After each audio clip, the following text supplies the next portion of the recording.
Korea Utara merupakan salah satu negara yang terasa akrab di benak banyak orang meskipun jarang benar-benar dipahami. Gambaran yang muncul hampir selalu sama, pemerintahan tertutup, hukum yang keras, kontrol negara yang kuat, dan kehidupan masyarakat yang serba terbatas.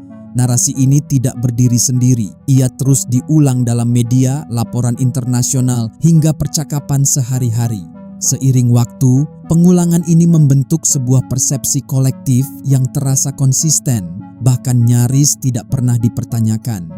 Menariknya, keyakinan ini jarang terbentuk dari pengalaman langsung. Akses ke Korea Utara sangat terbatas. Hanya sedikit orang yang benar-benar menyaksikan kehidupan di dalamnya secara menyeluruh, dan informasi yang keluar pun sering terpotong-potong. Namun di tengah keterbatasan itu, opini yang berkembang justru sangat tegas, seolah tidak memberi ruang bagi kemungkinan interpretasi lain. Dalam banyak kasus, negara yang lebih terbuka justru menghasilkan beragam sudut pandang dan perdebatan. Namun ketika berbicara tentang Korea Utara, variasi itu hampir tidak terlihat. Narasi yang beredar cenderung mengarah pada satu kesimpulan yang seragam dengan tingkat kepastian yang jarang ditemukan pada topik lain. Situasi ini menghadirkan sebuah paradoks. Di satu sisi, akses terhadap informasi sangat terbatas dan sulit diverifikasi. Di sisi lain, kesimpulan yang terbentuk justru terasa pasti dan seragam. Di titik ini, pertanyaannya bergeser. Bukan lagi apakah kita sudah cukup tahu tentang Korea Utara, tetapi apakah yang kita yakini selama ini benar-benar mencerminkan realitas di dalamnya? Seberapa jauh kondisi sebenarnya selaras dengan narasi yang beredar? Dan jika ada kesenjangan, bagaimana narasi tersebut bisa terbentuk dan mendominasi persepsi global?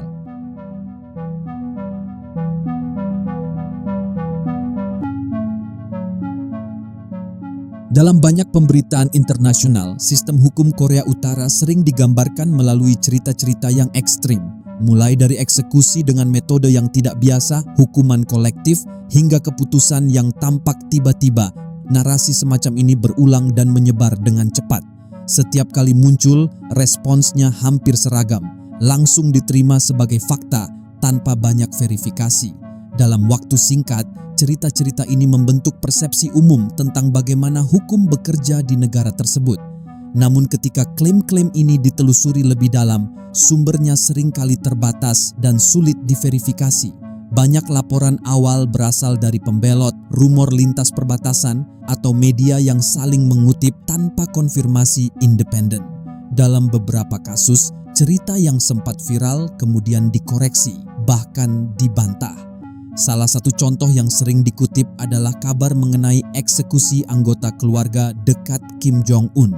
Berita ini sempat menyebar luas dan dipercaya secara global. Namun tak lama kemudian, sosok yang sama muncul kembali dalam acara publik resmi tanpa penjelasan atas kekeliruan sebelumnya.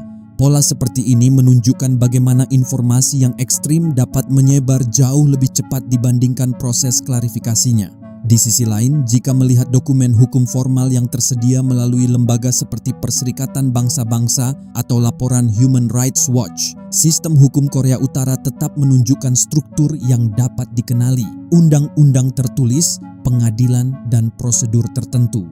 Ini tidak berarti sistem tersebut transparan atau independen, namun hal ini menegaskan bahwa kerangka formal tetap ada dan berfungsi. Disinilah muncul kontras yang jelas antara gambaran hukum yang sepenuhnya acak dan brutal dengan realitas adanya struktur yang lebih terorganisir meskipun akses terhadapnya sangat terbatas.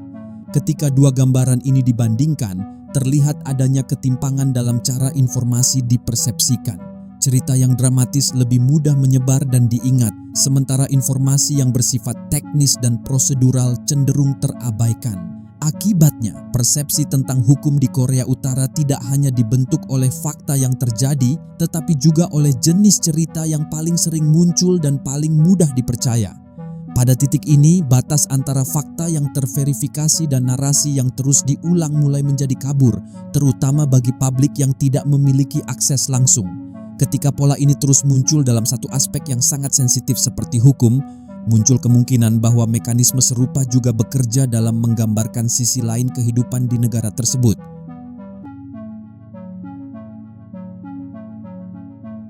Dalam banyak narasi yang beredar, kehidupan sehari-hari di Korea Utara kerap digambarkan berada di bawah kontrol yang hampir total.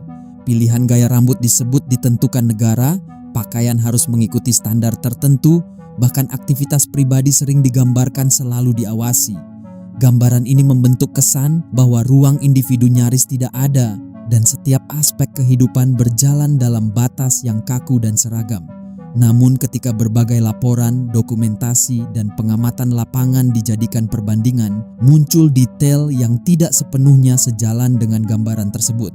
Sejumlah foto dari dalam negeri, termasuk dokumentasi jurnalis asing seperti Eric Laforgue, menunjukkan adanya variasi dalam cara berpakaian, gaya rambut, hingga aktivitas sosial. Di kota-kota seperti Pyongyang, terlihat individu dengan pilihan gaya yang berbeda, meskipun tetap berada dalam batas yang dapat diterima secara sosial. Di sisi lain, laporan dari organisasi seperti BBC dan Reuters juga mencatat adanya aturan sosial yang cukup ketat, terutama dalam hal ekspresi publik dan perilaku yang dianggap menyimpang dari norma negara. Namun, aturan ini tidak selalu diterapkan secara absolut dalam setiap situasi. Dalam praktiknya, terdapat ruang adaptasi yang terbentuk dari kebiasaan masyarakat, kondisi ekonomi, dan interaksi sosial sehari-hari. Perbedaan antara dua gambaran ini menunjukkan realitas yang lebih kompleks. Di satu sisi, sistem yang mengatur kehidupan masyarakat memang memiliki kontrol yang kuat. Di sisi lain, individu yang hidup di dalamnya tetap berinteraksi, beradaptasi, dan menemukan cara untuk menjalani kehidupan sehari-hari dalam batas yang ada. Dinamika ini tidak selalu terlihat dari luar, tetapi muncul dalam detail kecil yang sering luput dari narasi besar. Ketika narasi yang beredar lebih menekankan pada kontrol total, detail seperti ini cenderung tidak mendapat perhatian yang sama. Informasi yang menunjukkan adanya variasi atau fleksibilitas seringkali kalah menonjol dibandingkan cerita yang menggambarkan keseragaman ekstrim. Akibatnya, persepsi yang terbentuk menjadi lebih sederhana dibandingkan kondisi yang sebenarnya. Pada titik ini, kehidupan sosial di Korea Utara tidak sepenuhnya dapat dipahami sebagai sistem yang kaku maupun sebagai ruang yang bebas. Sebaliknya, ia lebih tepat dilihat sebagai ruang yang diatur dengan batas tertentu, namun tetap diisi oleh dinamika individu yang berusaha menyesuaikan diri. Keberadaan ruang adaptasi ini kemudian membuka pertanyaan lanjutan. Bagaimana aktivitas lain seperti ekonomi dapat terus berjalan dalam struktur yang sama?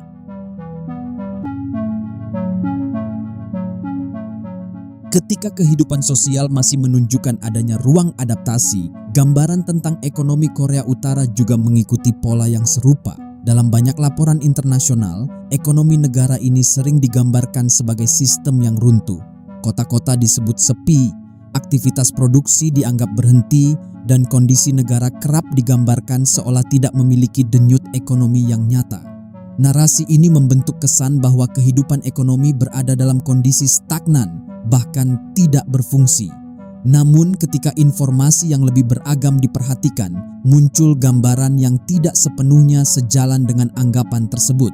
Sejak krisis ekonomi pada dekade 1990-an, berbagai laporan dari peneliti dan lembaga seperti Perserikatan Bangsa-Bangsa mencatat munculnya pasar rakyat yang dikenal sebagai Jangmadang.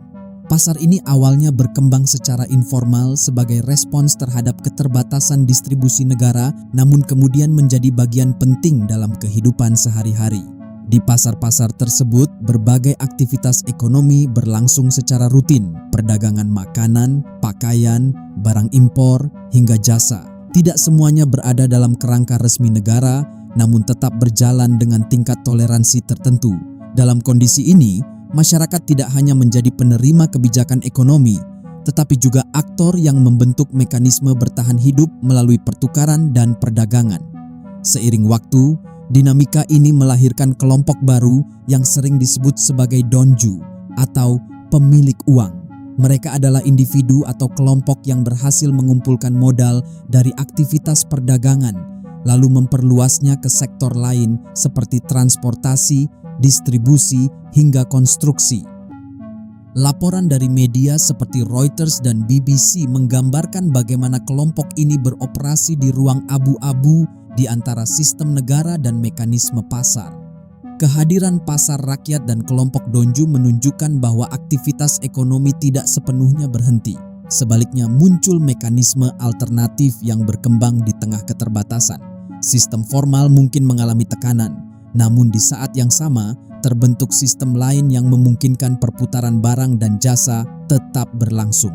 Ketika dua gambaran ini dibandingkan, terlihat perbedaan antara narasi ekonomi yang sepenuhnya runtuh dan kenyataan adanya aktivitas yang terus berjalan.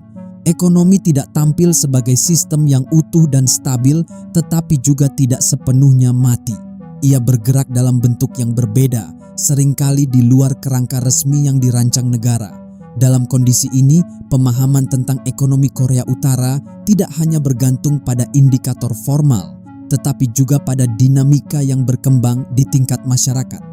Aktivitas yang tidak selalu tercatat dalam data resmi justru menjadi bagian penting dalam menjaga keberlangsungan kehidupan sehari-hari.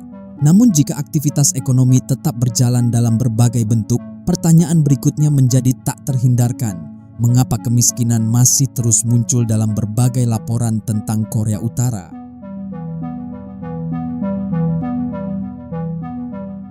Ketika aktivitas ekonomi tetap berjalan dalam berbagai bentuk, keberadaan kemiskinan menjadi pertanyaan yang tidak dapat diabaikan. Dalam banyak narasi yang beredar, kondisi ini sering dijelaskan sebagai akibat langsung dari kegagalan sistem internal. Kelaparan digambarkan sebagai kondisi yang menyeluruh, seolah seluruh masyarakat berada dalam krisis tanpa pengecualian. Namun berbagai laporan internasional menunjukkan gambaran yang lebih berlapis. Data dari World Food Program dan Food and Agriculture Organization mencatat bahwa Korea Utara memang menghadapi kerawanan pangan yang signifikan, terutama akibat keterbatasan produksi domestik dan faktor lingkungan seperti gagal panen. Dalam beberapa periode, kebutuhan pangan nasional tidak sepenuhnya dapat dipenuhi oleh produksi dalam negeri, sehingga bergantung pada distribusi terbatas dan bantuan dari luar. Di sisi lain, kondisi ini tidak sepenuhnya seragam di seluruh wilayah. Aktivitas pasar seperti Jang Madang yang berkembang sejak dekade 1990-an memberikan alternatif bagi sebagian masyarakat untuk memperoleh kebutuhan pokok di luar jalur distribusi negara. Hal ini tidak menghilangkan kemiskinan, tetapi menunjukkan adanya variasi dalam cara masyarakat menghadapinya. Dalam konteks ini, kelaparan tidak selalu muncul secara merata, melainkan menjadi risiko yang lebih tinggi bagi kelompok tertentu yang tidak memiliki akses terhadap sumber daya atau jaringan ekonomi informal. Selain faktor internal, tekanan eksternal juga menjadi bagian dari dinamika yang tidak terpisahkan. Seiring berkembangnya program nuklir Korea Utara, berbagai sanksi ekonomi diberlakukan oleh lembaga seperti Dewan Keamanan PBB serta negara-negara barat. Sanksi ini mencakup pembatasan ekspor dan impor, akses terhadap sistem keuangan internasional, hingga pembatasan terhadap barang-barang tertentu yang dapat digunakan dalam sektor sipil maupun militer. Dalam praktiknya, pembatasan ini tidak hanya memengaruhi sektor strategis, tetapi juga berdampak pada distribusi sumber daya secara luas. Keterbatasan akses terhadap bahan bakar, pupuk, dan teknologi pertanian berpengaruh langsung pada produksi pangan. Hambatan dalam sistem pembayaran internasional juga menyulitkan impor barang kebutuhan dasar. Sejumlah laporan dari lembaga kemanusiaan mencatat bahwa meskipun terdapat pengecualian untuk bantuan kemanusiaan, proses distribusinya tetap menghadapi kendala administratif dan logistik yang kompleks. Ketika faktor-faktor ini dilihat dalam satu kerangka, kemiskinan di Korea Utara tidak berasal dari satu sumber tunggal. Ia berkembang dari kombinasi antara keterbatasan internal dan tekanan eksternal yang saling berinteraksi. Sistem domestik menghadapi tantangan dalam produksi dan distribusi, sementara lingkungan internasional mempersempit ruang untuk mengatasinya. Dalam kondisi ini, kemiskinan tidak lagi dapat dipahami sebagai hasil dari satu variabel tunggal. Ia berada di persimpangan antara kebijakan dalam negeri dan dinamika geopolitik yang lebih luas. Ketika tekanan eksternal turut membentuk kondisi ekonomi, dampaknya juga mulai terlihat pada sektor lain yang bergantung pada sumber daya yang sama, termasuk kesehatan.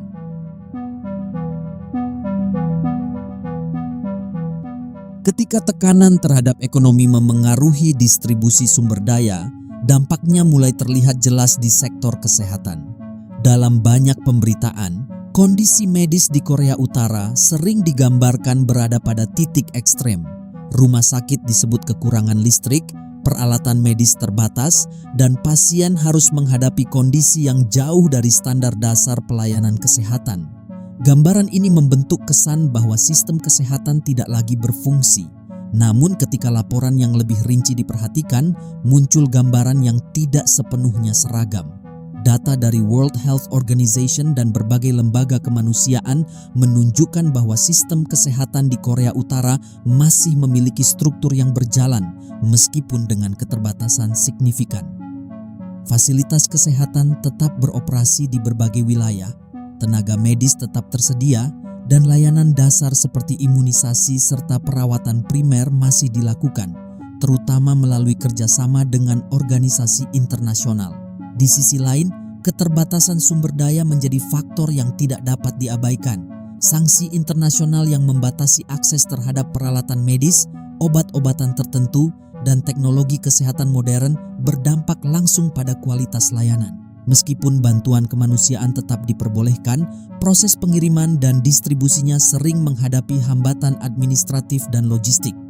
Dalam kondisi ini, fasilitas kesehatan harus beroperasi dengan peralatan yang terbatas dan seringkali tidak mutakhir. Dalam menghadapi keterbatasan tersebut, masyarakat dan sistem kesehatan setempat mengembangkan berbagai bentuk adaptasi. Salah satunya adalah penggunaan pengobatan tradisional yang dikenal sebagai koryo. Praktik ini tidak hanya menjadi alternatif, tetapi juga bagian dari sistem kesehatan yang berjalan berdampingan dengan metode medis modern. Dalam beberapa laporan, pendekatan ini digunakan untuk mengisi kekosongan ketika akses terhadap obat-obatan atau peralatan tertentu terbatas. Ketika dua sisi ini dibandingkan, terlihat perbedaan antara narasi krisis total dan kondisi yang lebih kompleks di lapangan. Sistem kesehatan tidak berada dalam kondisi ideal, tetapi juga tidak sepenuhnya berhenti. Ia tetap berfungsi dalam batas yang ditentukan oleh ketersediaan sumber daya dan kemampuan adaptasi. Perbedaan ini menunjukkan pola yang mulai berulang. Di satu sisi, terdapat tekanan yang nyata dan keterbatasan yang signifikan. Di sisi lain, terdapat mekanisme yang memungkinkan sistem tetap berjalan meskipun dalam bentuk yang tidak sempurna. Dalam konteks ini, sektor kesehatan tidak lagi dapat dipahami melalui dua kutub yang sederhana, melainkan berada di antara keduanya. Ketika pola dua sisi ini terus muncul di berbagai sektor, pendekatan yang sama menjadi relevan untuk melihat aspek lain yang lebih sensitif, termasuk bagaimana sistem politik di Korea Utara bekerja dan dipahami.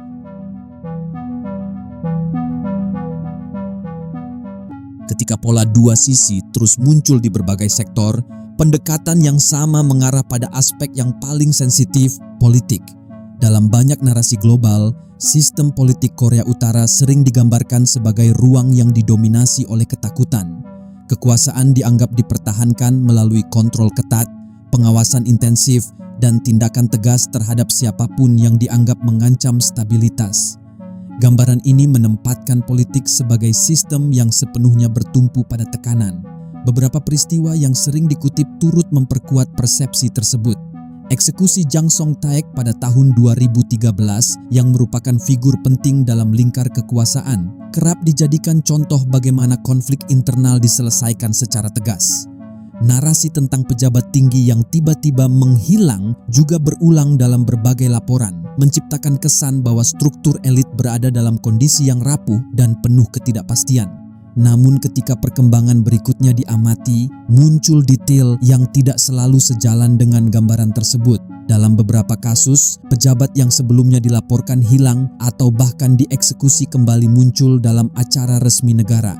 Perubahan posisi, rotasi jabatan, atau absennya figur tertentu tidak selalu berarti penghilangan permanen, tetapi seringkali menjadi bagian dari dinamika internal yang tidak sepenuhnya terlihat dari luar. Pola ini menunjukkan bahwa tidak semua peristiwa dapat langsung diartikan sebagai tindakan ekstrim meskipun narasi tersebut cenderung lebih cepat menyebar. Di sisi lain, ekspresi publik masyarakat terhadap pemimpin juga sering menjadi sorotan. Tangisan massal, penghormatan simbolik, dan partisipasi dalam acara kenegaraan kerap ditafsirkan sebagai hasil tekanan. Namun dalam konteks budaya politik lokal, ekspresi semacam ini juga memiliki dimensi lain. Dalam banyak sistem politik, simbol dan ritual memainkan peran penting dalam membangun legitimasi dan kohesi sosial. Di Korea Utara, elemen ini hadir dalam bentuk yang lebih terstruktur dan intens, sehingga sulit dipisahkan secara sederhana antara ekspresi simbolik dan yang didorong oleh kewajiban. Ketika dua sisi ini dibandingkan, muncul ketegangan yang tidak mudah disederhanakan. Di satu sisi, terdapat indikasi kuat adanya kontrol dalam menjaga stabilitas politik. Di sisi lain, terdapat tanda bahwa struktur tersebut juga ditopang oleh mekanisme loyalitas, simbol, dan budaya internal yang tidak selalu terbaca dengan jelas dari luar. Kondisi ini membuat politik Korea Utara tidak lagi dapat dipahami dalam satu kerangka tunggal. Ia berada di antara berbagai kemungkinan interpretasi yang masing-masing dibentuk oleh keterbatasan akses dan perbedaan sudut pandang. Ketika benturan narasi seperti ini muncul hampir di setiap sektor, fokus pembahasan pun bergeser, bukan hanya pada apa yang terjadi, tetapi juga pada bagaimana dan mengapa gambaran tertentu dapat terbentuk secara konsisten.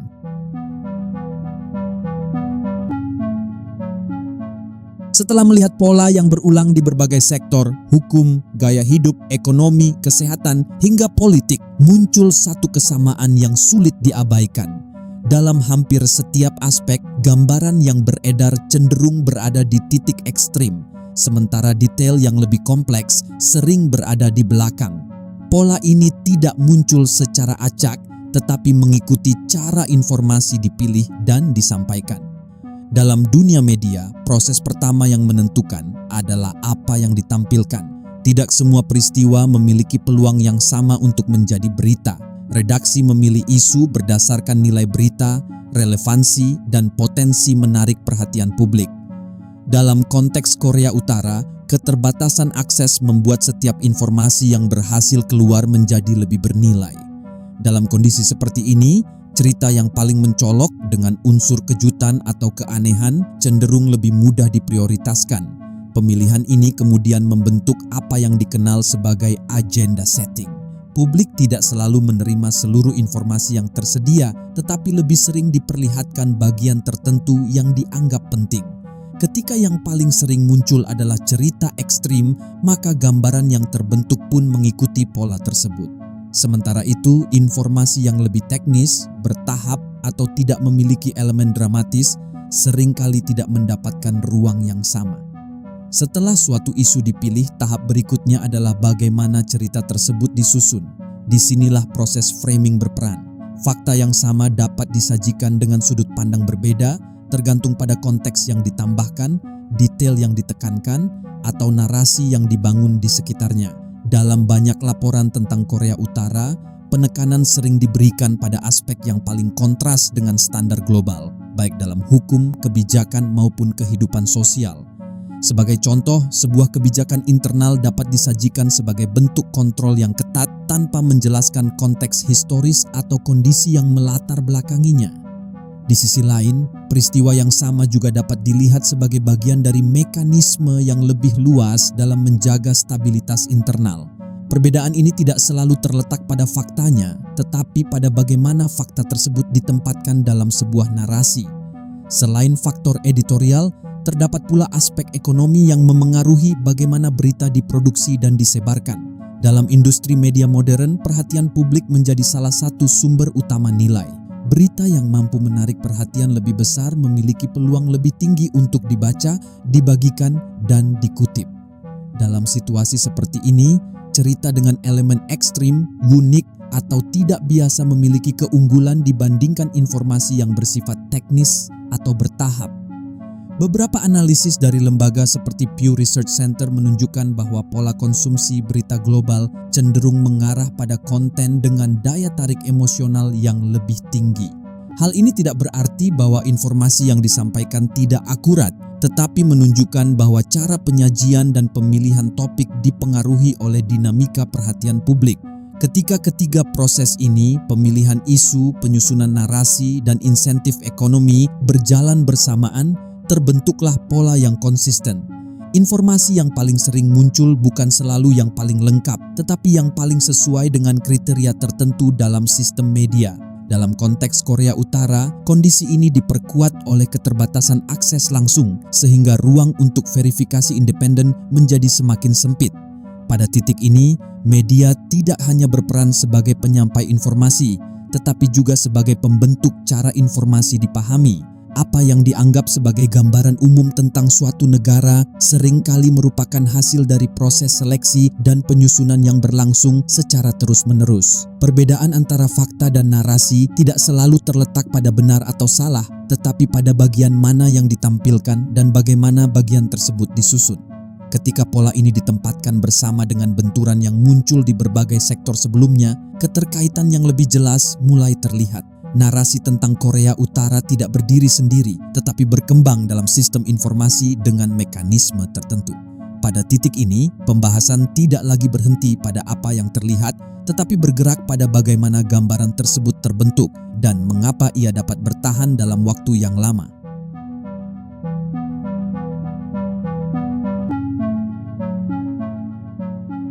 Dengan keterbatasan akses yang sangat tinggi, hampir semua informasi tentang Korea Utara bergerak melalui jalur yang tidak langsung. Wartawan tidak memiliki kebebasan penuh untuk meliput, peneliti bergantung pada sumber sekunder, dan sebagian besar dunia hanya menerima potongan-potongan informasi yang berhasil keluar dari sistem yang tertutup. Dalam kondisi ini, setiap celah informasi dengan mudah diisi oleh narasi yang berkembang di luar. Di sisi lain, Korea Utara bukan hanya sebuah negara, tetapi juga bagian dari dinamika geopolitik yang lebih luas. Hubungannya dengan negara-negara barat, program militernya, serta posisinya dalam peta kekuatan global membuat setiap informasi tentangnya jarang benar-benar netral. Kepentingan politik, keamanan, dan persepsi publik saling berinteraksi dalam membentuk cara suatu peristiwa dipahami dan disebarkan. Akibatnya, gambaran yang muncul tidak pernah benar-benar utuh. Apa yang diketahui publik seringkali merupakan hasil dari seleksi. Apa yang dapat diakses, apa yang dianggap penting, dan apa yang cukup menarik untuk disebarkan. Di antara fakta yang terbatas dan narasi yang terus berkembang, realitas tentang Korea Utara berada dalam ruang yang sulit dipastikan secara menyeluruh. Dalam kondisi ini, pertanyaan tentang Korea Utara tidak lagi berhenti pada benar atau salah, melainkan pada bagaimana suatu informasi muncul, bertahan, dan dipercaya secara luas. Pada titik ini, yang terlihat bukan hanya tentang satu negara, tetapi tentang cara dunia membentuk pemahamannya terhadap sesuatu yang tidak sepenuhnya dapat dijangkau.